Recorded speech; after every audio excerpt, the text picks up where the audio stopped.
Coming up on the World Soccer Talk podcast, we have an exclusive interview with Ian Darke, who in addition to being familiar to American audiences for his work on ESPN during World Cups, Women's World Cups, and Euros, and U.S. men's and women's national team matches, is one of the most famous commentators of the Premier League, was with Sky when they began their Premier League coverage, or when the Premier League began play in 1992, called the very first Monday Night Football match on Sky with the Premier League. That was QPR and Manchester City, and has done various commentary around the globe in terms of football and boxing. So it's our distinct pleasure this week on the podcast to have a exclusive interview with Ian Darke, who of course is a big part of ESPN's current coverage of Euro 2020.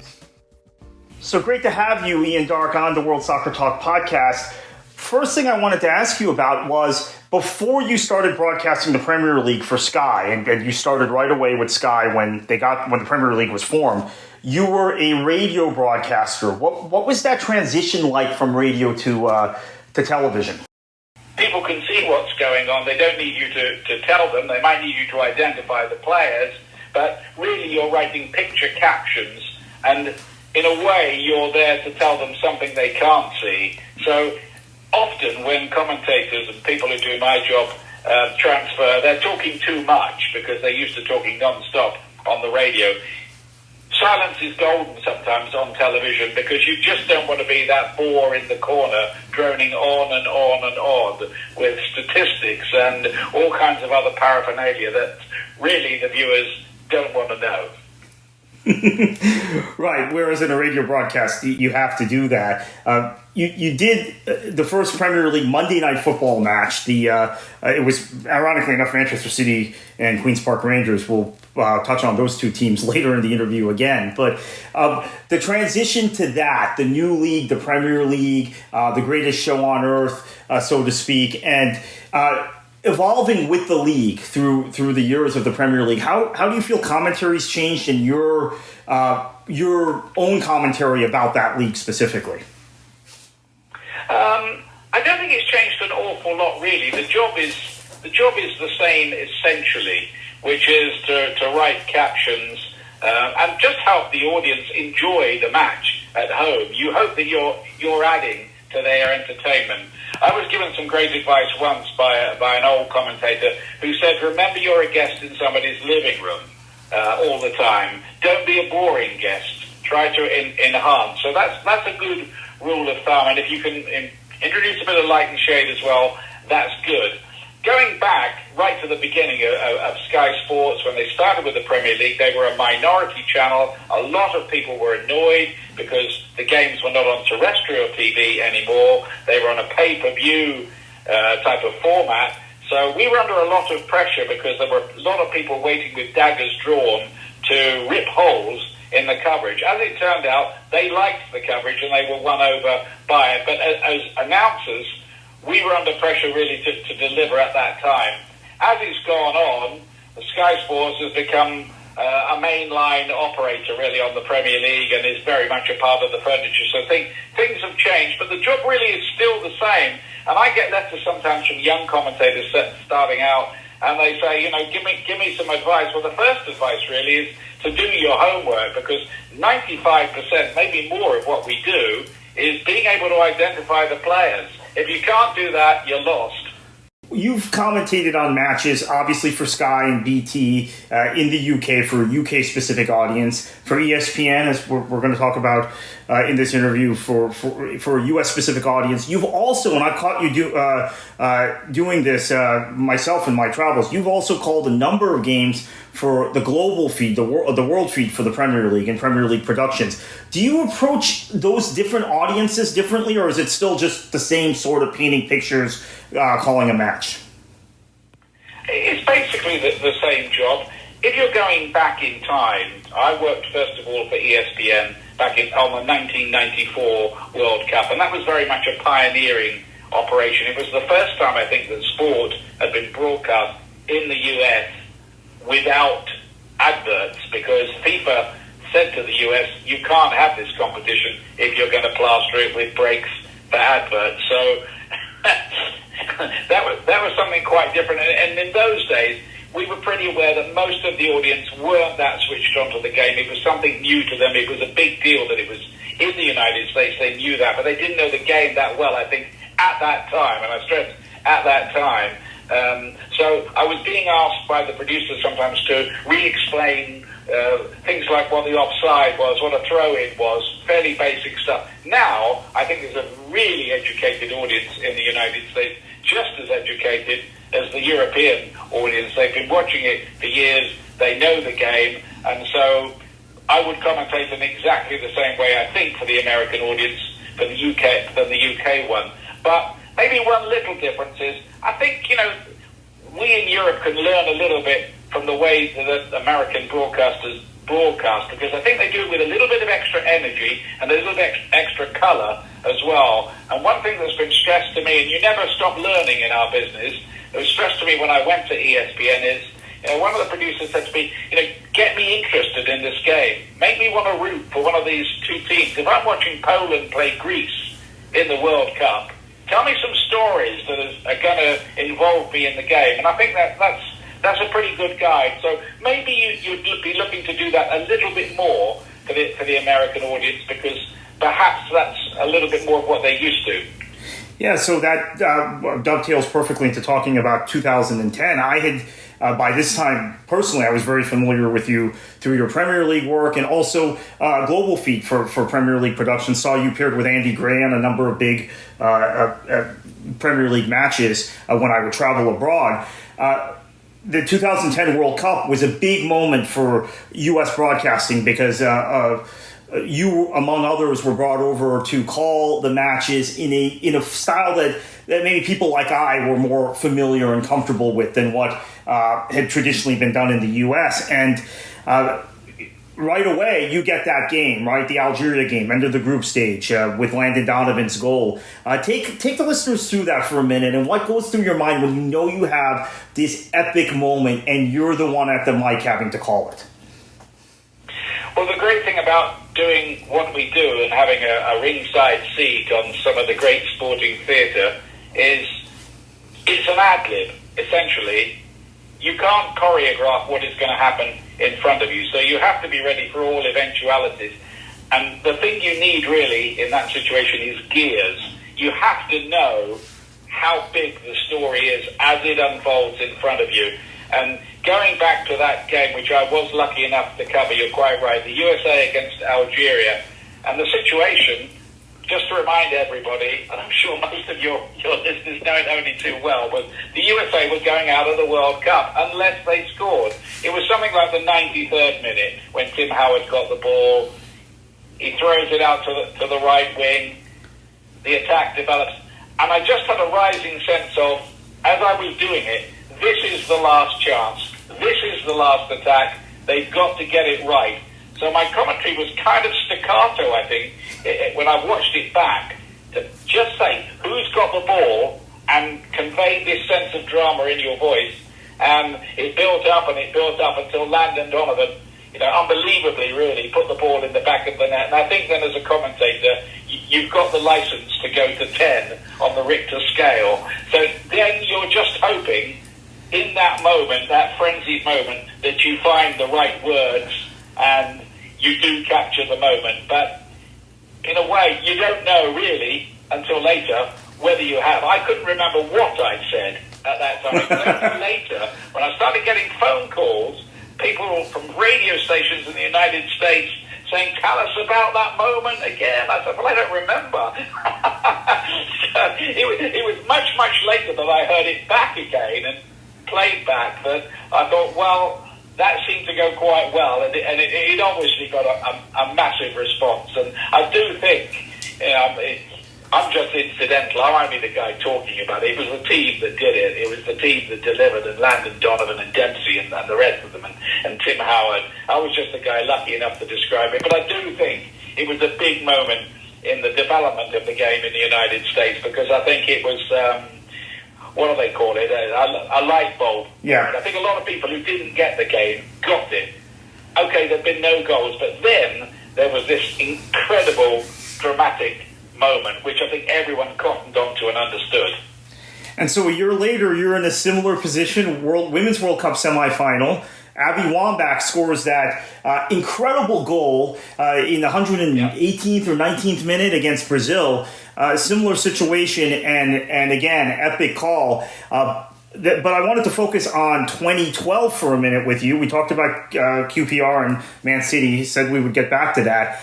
You and Macca, Steve McManaman, took the American audience, and I think that was the first Premier League game that reached the masses in the United States. Obviously, ESPN had been showing the matches for a few years, Fox as well, but the first really mainstream moment that launched the Premier League into being more than just a foreign football league to the American audience. And 90 plus 4, 90 plus 3, you and Macca the whole time. Take us through that, because you were calling the game specifically for a U.S. audience. Peter Drury did the world feed for that match, and I think Martin Tyler did the UK broadcast. But I've watched the match. I'm a Manchester City fan, in the interest of full disclosure. I've watched the match over and over again through the years. Your call with Macca, and it was amazing. The whole game, the whole broadcast, the two of you were really dialed in. Well, it was an incredible day. You couldn't really script something like that happening. It was beyond belief. The script to be thrown back at you wouldn't, if you were a writer trying to come up with something like that. There won't be a finish like that again. I think Martin Tyler, in his description of it all, said that you'll never see the like of this again. And he's right, because what a finish to the season. Manchester City need to win. They're 2-1 down. It's already stoppage time. They can't get two. They might get one for a consolation. Yes, Edin Dzeko scores. It's 2-2. There can't be long left. It's over, surely. But no. Aguero goes and gets that goal with basically the last kick of the season to take the title off Manchester United and give it to Manchester City. So, yeah, I mean, that again, you're lucky, really, that you're there for something like that and have the privilege, really, of describing it for people. What I do remember about that day is that Steve McManaman nearly failed a fitness test. He didn't fail many in his career, but his voice had nearly gone from the word go. So we had to give him a lot of throat lozenges to get him onto the air that day. Wow. So he got through it. We got through it as well. And when we put the microphones down at the end, we just looked at each other and said, wow. And I tell you, you're right. You're spot on about saying that it was a huge moment for US sport as well as UK sport and European sport, because it was hard to get the game onto the Sports Centre, the ESPN Sports Centre, but the minute we put the microphones down, we got a request to lead the bulletin and do a 5-minute package about everything that had gone on there. And I said, wow, this must really have resonated in the US, because it went straight to the top of the whole sporting agenda. Yeah, and that match had everything for those who might not have seen it, including Joey Barton, who is a player I will admit I had been a big fan of when he played for Manchester City, and he had always had these off-the-field problems, but just going mad. And the way you called that was perfect, because that was the only way you could call an individual acting out like that on the pitch. But that was part of the drama of that day. Well, Joey Barton was a bit of a hothead, yes, to be honest about it, and was always likely to do something stupid, and that was among the most stupid things he's ever done. There's his team, faced with the possibility of relegation, and in a great position in the game, and he gets himself sent off to lead them with 10 players. So he was the luckiest guy alive, really, at the end of that. The Queen's Park Rangers, not through their own deeds, did manage to stay up because of results elsewhere. Yeah, just an epic day with all kinds of storylines. Neda Manua, also, who's a colleague of yours now at ESPN, player who'd come through City's academy, had been a first-team player. Roberto Mancini didn't like him. He's the last guy defending when Aguero scores that goal for QPR. He had just joined them in January. So a lot of just stories that day. Moving on, you've been, and this is, I think, very unique among commentators, you've been able to be a studio analyst, or at least a studio guest on the ESPN FC program frequently the last several seasons. What's it like for you as a commentator, kind of shifting to that analyst or even co-commentary role in a studio program like that? It's difficult, to be honest with you. You're right. It's not something that you normally do, because as a commentator, you're calling the play-by-play. It's a different kind of job. But the job really, when you're on ESPN FC, is to shoot from the hip a bit with some predictions, have a bit of fun with Dan Thomas and Craig Burley and Stevie Nicol or whoever's on the show that night. But I'm pretty aware that I'm mixing with some pretty high-quality ex-professionals, and I'm very aware, really, that my contributions might be a little bit different to theirs.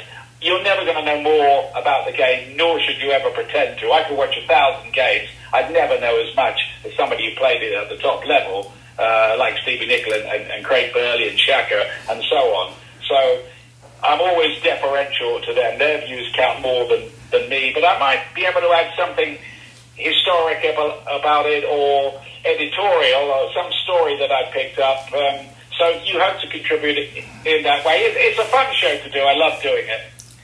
How has calling boxing matches through the years contributed to your the way you call football matches, or is it something completely different?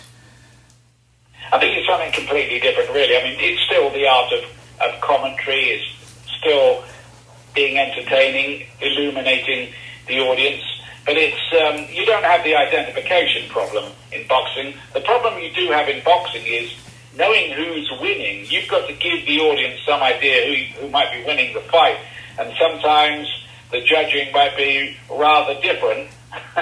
Particularly in some big fights in Las Vegas, we used to find that there was some quite odd judging. People who follow boxing will know what I'm talking about here.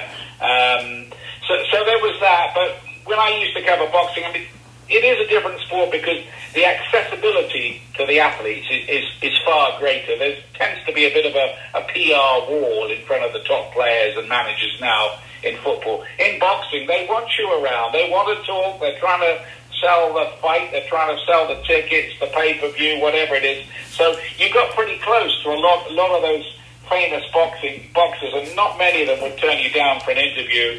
Mike Tyson could be a little bit difficult, but I remember interviewing Marvin Hagler and Sugar Ray Leonard and Floyd Mayweather, and generally speaking, they were pretty happy to talk, particularly because they knew I was from the UK and they liked to build up their English fan base as well. So it's a very different kind of sport to cover. But if you ask me between the two, football is my first love. It always has been. I played the game from when I was a little boy. I always wanted to be a player. I wasn't good enough to be a player, so I'm lucky enough to be part of the game through the microphone.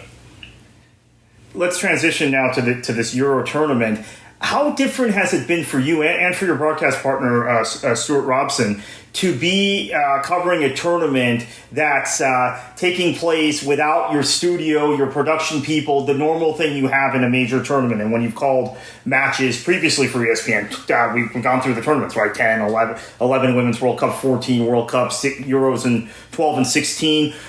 Is it a different experience for the two of you, being away from the studio, being away from the usual production team and the big kind of tournament atmosphere you get in these sorts of summer tournaments? Yeah, it is. It's a bit weird. It's a bit strange. We are out on a limb. Normally when you go to a big tournament, and I think, by the way, this particular one would have been different anyway because of Michel Platini's idea of staging it in what was originally 12 cities. It's gone down from that, of course. So it would have been a bit odd, really. I hate the idea. It was a terrible idea in the first place. It's an even worse idea in the middle of a pandemic because the fans can't fly around because of all the restrictions that are going on. So, yeah, Stuart and I, we don't get to mix or go to dinner in the evening in Bristol, Connecticut, where ESPN are based. with the team, everybody else who's presenting the shows and doing some commentaries. A lot of them, of course, off TV screens. So I hope the viewers are cutting the commentators a bit of slack with that, because often it's not easy doing it like that. So we've been lucky enough. We've done some games like that from London, from a London studio, but all the games at Wembley we've gone to live. But we are aware that we are out on a limb. We're out in the ether. We're kind of in like an outer space from the rest of our team. But we're doing the best job we can. Yeah, and how challenging, I mean, following up on that, how challenging in general has this tournament been because of the 12 cities are down, it's less than that now, obviously Dublin couldn't host and a few other places, but it doesn't have, even without COVID, it has kind of a different feel to it, right, than it would normally if there's a host nation, or even Poland, Ukraine, Austria, Switzerland, those are adjoining countries. Yeah, thank goodness that it's going back to being in one country next time, in Germany, and that's going to be fantastic in 2024. And that's how it should be, because you want the whole football family, the whole football world gathered in one place. And part of it is not just going to the games and covering the games and watching the top players. It's mixing with the journalists from other countries and the fans from other countries. And you don't get to do that when it's spread out all over the place. And I feel so sorry for the supporters, because they would love it, wouldn't they, to travel around Europe and to be there and to mix and to have the football party. They haven't been able to have that. It's been great to have 45,000 fans like there was for England-Germany this week. That's been fantastic. It's starting to feel a bit like old times, and I hope pretty soon we will be back to something like normal, but we can only keep our fingers crossed about that at the moment. Last question, and obviously this is a dated thing. By the time some people listen to this in the future, we'll know the results. But as someone who's broadcast the Premier League since the beginning in '92, and obviously a lot of Premier League players have won major international tournaments with Germany or Spain or Italy. Well, not Italy. Italy had an all-Serie A team when they won the World Cup, but Spain, Germany, France, etc. But what would it mean for the league and for the country and football in the country if England did win this Euro? Well, I think it would be a carnival. It would be incredible, because remember, I said the line yesterday in the commentary. Germany had been in 14 major finals of the European Championships or the World Cup. Yep. England only won in 1966. You had to be pretty old to remember that. Most of the fans have grown up really with heartbreak and failure and agonising defeats and penalty shootouts. Yeah, they love the Premier League, but, if you look around at an England game, you'll see flags from all the clubs, not the fashionable ones, from Stoke City and Portsmouth and Wigan and Port Vale, Halifax, all over the country. So there is a kind of football fever anyway when a big tournament is on in England. That was racked up about 15 times with the win over Germany, because really most fans were dreading that game and thinking, oh no, not them again, it's all going to end in tears. It didn't this time. So you can imagine the excitement and the hoopla, and I think the problem the England players have, and Gareth Southgate has really now, is to get them back on an even keel and get their minds around the next game against Ukraine. Yeah, it would be fantastic, I think, if England were to lift the European Championship. They never, ever made the final. But I don't think anybody's counting any chickens, and nor should they, because we've seen surprises aplenty already. Yeah, and actually, last question now, follow-up to that. Having been around Euro 96, which was hosted in one country, and England made the run, obviously, we mentioned Germany, eliminated by Germany on penalties in the semis. Does this feel similar, or does it feel differently because of COVID and the travel and stadiums being half empty or more than half empty prior to the Germany match, or does it have the same sort of feel of football coming home and the potential for England to win a tournament on home soil? I think the party will get a lot more intense if England go too much further. They're already into the quarterfinals. Not quite the same, if I'm honest with you, because of the COVID restrictions, because most of the fans can't go to Wembley, they can't get the tickets, they can't really travel. So they're having to enjoy it all on television. Back in '96, it was a blazing hot summer. It was Gaza, Terry Venables, and there was a feeling that they probably were the best team in the tournament that year. Played really well and probably should have gone on to win it. Didn't, as it turned out. Lost the penalty shootout. But I think there is a rising excitement in England that just maybe the way the draw is working out, maybe this team could do it. And let's face it, I know a lot of the rest of the world don't like England. They think England are arrogant, and the whole football coming home thing is, well, it doesn't belong to them, it belongs to the world. It does belong to the world. And most of the world has got better at playing the game than England in recent times, which is why there would be the big celebration if England, after all this time, were to lift the trophy. Thanks once again to Ian Darke for taking time out of his busy commentary schedule to spend a little bit of time with us. You can find us on the web at worldsoccertalk.com. You can interact with us at Twitter at WorldSoccerTalk. And until next week, enjoy your football.